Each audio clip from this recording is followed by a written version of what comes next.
आखिर ये पूरी मामला क्या है और उसके पीछे की वजह क्या निकलकर सामने आ रही है, देखिए इस रिपोर्ट में। हल्द्वानी रेलवे स्टेशन से लगी हुई जमीन को भले ही उत्तराखंड हाईकोर्ट ने खाली कराने का आदेश दिया हो, लेकिन इसमें से कितनी जमीन रेलवे की है और कितनी राज्य सरकार की, ये अभी तक साफ नहीं हो पाया है। सुप्रीम कोर्ट में मामला पहुंचने के बाद जिला प्रशासन एक बार फिर जमीन के सर्वे में जुटा है। नहीं, 7 तारीख को तो सुनवाई, उसमें जो ये रेलवे को और डायरेक्शन दिए हैं और स्टेट गवर्नमेंट को डायरेक्शन दिए सुप्रीम कोर्ट ने, कि जो हमने वहाँ पर अपने एसएलपी लगाई थी, अपनी एसएलपी में जो बात कही गई थी कि जगह रेलवे की नहीं है, जगह जो रिहायशी इलाका है यहाँ पर ये जगह राजस्व की है और सरकार की है, तो इसलिए उन्होंने स्टेट को पार्टी बनाया था और उनको निर्देश दिए थे कि भैया इसमें पहले अपना सीमांकन करो, कितनी जगह नजूल की है और कितनी रेलवे की है। दरअसल पूरे मामले में सुप्रीम कोर्ट में 7 फरवरी को सुनवाई होनी। सुप्रीम कोर्ट ने राज्य सरकार से साफ तौर पर लैंड स्टेटस की रिपोर्ट मांगी, जिसका जवाब तैयार करने से पहले जिला प्रशासन जमीन के सर्वे में जुटा है। कि फॉरेस्ट की बाउंड्री कहाँ पर है, और पहले फॉरेस्ट की बाउंड्री है, उसके बाद रेलवे है, उसके बाद फिर आपका नजूल लैंड या स्टेट की लैंड होती है। तो इसी के लिए पहले हम फॉरेस्ट के फिक्स पॉइंट अभी यहाँ पर डिसाइड कर रहे हैं। तो फॉरेस्ट के जब फिक्स पॉइंट डिसाइड हो जाएंगे तो उससे नक्शे से ये पता चल जाएगा कि फॉरेस्ट की सीमा से कितनी दूरी तक रेलवे है। दरअसल एक जनहित याचिका में सुनवाई के दौरान उत्तराखंड हाई कोर्ट ने 20 नवंबर को फैसला सुनाया था कि हल्द्वानी रेलवे स्टेशन के पास 78 हेक्टेयर जमीन से अतिक्रमण को हटाया जाए। इस फैसले पर फिलहाल सुप्रीम कोर्ट ने रोक लगा रखी है। अब सबकी निगाहें सुप्रीम कोर्ट में होने वाली सुनवाई पर हैं। हल्द्वानी से न्यूज 18 के लिए शैलेंद्र नेगी की रिपोर्ट। पीडब्ल्यूडी लैंसडॉन में 32 लाख रुपए के गबन के आरोपी जूनियर इंजीनियर को आखिरकार पौड़ी पुलिस ने गिरफ्तार कर लिया है। आरोपी लंबे वक्त से फरार चल रहा था। आरोपी ने पीडब्ल्यूडी कार्यालय लैंसडॉन में जूनियर इंजीनियर रहते हुए ठेकेदारों की 10% की धनराशि को वापस नहीं किया और 32 लाख रुपए सरकारी धन का गबन किया था। मामले में अधिशासी अभियंता लैंसडॉन की ओर से कोतवाली लैंसडॉन में जेई प्रमेंद्र सिंह के खिलाफ रिपोर्ट दर्ज कराई थी, जिसके बाद पुलिस ने उसे गिरफ्तार कर जेल भेज दिया है।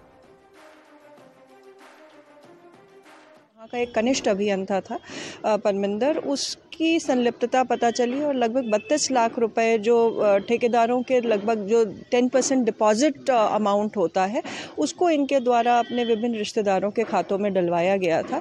तो चूंकि विवेचना हमारे क्षेत्राधिकारी स्तर के अधिकारी द्वारा की जा रही थी, उनके द्वारा इनको गिरफ्तार किया गया।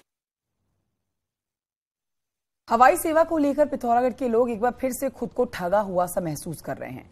सरकार ने 31 जनवरी से प्लेन सर्विस शुरू करने का जो प्लान तैयार किया था, उस ऐलान में अब कमी आई है, लेकिन अभी तक भी नैनी सैनी एयरपोर्ट का लाइसेंस नहीं मिल पाने की खबर है।